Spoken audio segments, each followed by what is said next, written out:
हमारे डीसी साहब, हमारे एमएलए साहब, हमारे और बाकी सारे अधिकारी, उन सब ने मिलकर के उन स्थानों पर मेरा विजिट कराया, जिसमें सबसे पहले तो जो रेड क्रॉस का भवन है,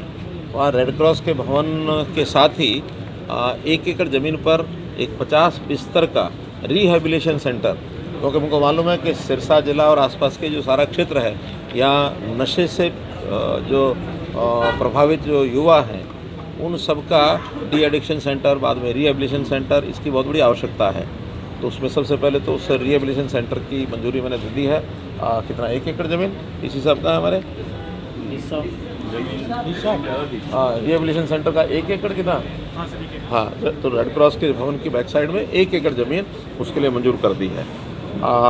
बाद में मेडिकल कॉलेज जो पहले से घोषित है, उसकी जगह वो आज मैंने प्रत्यक्ष उसको देखने के लिए कहा था, उसका निरीक्षण किया है, अच्छी है। हाईवे के ऊपर, समझो बाईपास के ऊपर वो स्थान है, 25 एकड़ समथिंग है, वो ट्रांसफ़र हो चुकी है और उसका जो फाइल वर्क है वो पूरा हो रहा है। मैं आशा करता हूँ कि दिसंबर के आखिर में अथवा जनवरी फर्स्ट वीक में उसका शिलान्यास जो है, इसके करने की स्थिति जब बन जाएगी तो उसका शिलान्यास भी आकर के किया जाएगा। साथ ही जो यहाँ का जो सरकारी अस्पताल है, वहाँ डी एडिक्शन सेंटर बना हुआ है, जो 20 बेड तो पहले से जो ऑलरेडी हॉस्पिटल चल रहा है उसके अंदर रिजर्व किए गए थे, जिसमें 25 अभी भी ऐसे युवक वो एडमिट हैं। वो भी मैंने देखा है, जाकर के उन लोगों से बातचीत भी की है। स्वाभाविक है कि ऐसे जो लोग हैं, जब उनका डी एडिक्शन सेंटर में इलाज होता है तो वो स्वाभाविक अपनी कुछ बातें याद भी करते हैं, उनसे सहानुभूति पर व्यवहार करके बहुत सी बातें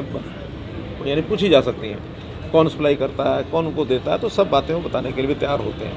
हमने डिप्टी कमिश्नर को कहा कि अपने एसपी साहब को कहा कि इन सब चीज़ों को भी सप्लायर तक पहुंचने की हम कोशिश करेंगे, ताकि सप्लाई चेन बंद हो जाए तो आगे कुछ ना कुछ इस चीज़ पर रोक लग सकती है। साथ ही वहाँ एक नया और एक 20 बेड का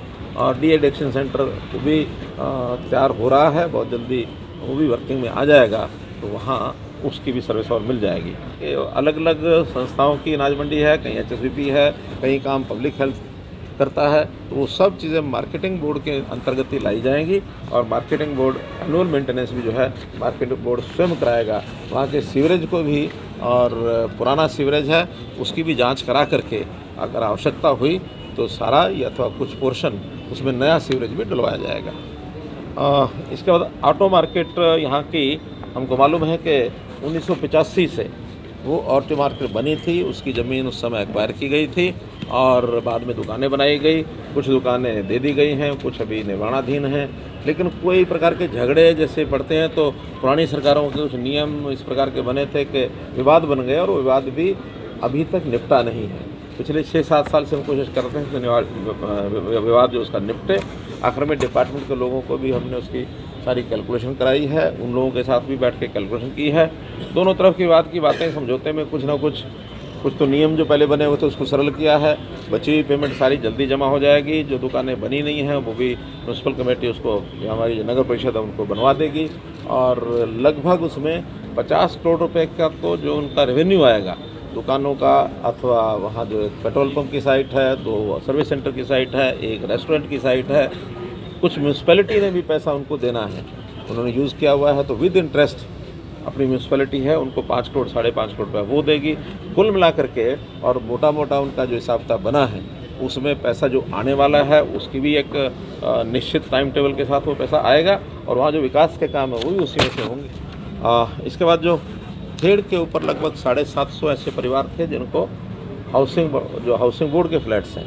उसके अंदर उनको टेम्परेरीली बसाया गया था। इनको शिफ्ट करने के लिए एक गाँव, कौन सा गाँव है, सलारपुर में ज़मीन देख ली गई है। 20-35 एकड़ ज़मीन है, उसको खरीद करके और उनको शिफ्ट किया जाएगा। उनको सबको बता दिया कि 100 गज़ के प्लॉट उनको दिए जाएंगे, फ्री दिए जाएंगे, उसका पैसा सरकार खर्च करेगी उसको बढ़ाने के लिए, और वो अपने आप अगर सक्षम होंगे तो ठीक है, नहीं तो कोई सहायता उनको बैंक से लोन लेकर या और कोई भी की जाएगी ताकि आसानी से वो अपना गुजारे लायक मकान बना सकें। लेकिन 100 गज़ का प्लॉट उनको वो फ्री दिया जाएगा, ऐसा एक निर्णय किया है। तो 2 महीने मानो मैक्सिमम ज़मीन खरीदने का काम, उसके बाद फिर प्लॉट काट कर उनको दे दिए जाएंगे। मेडिकल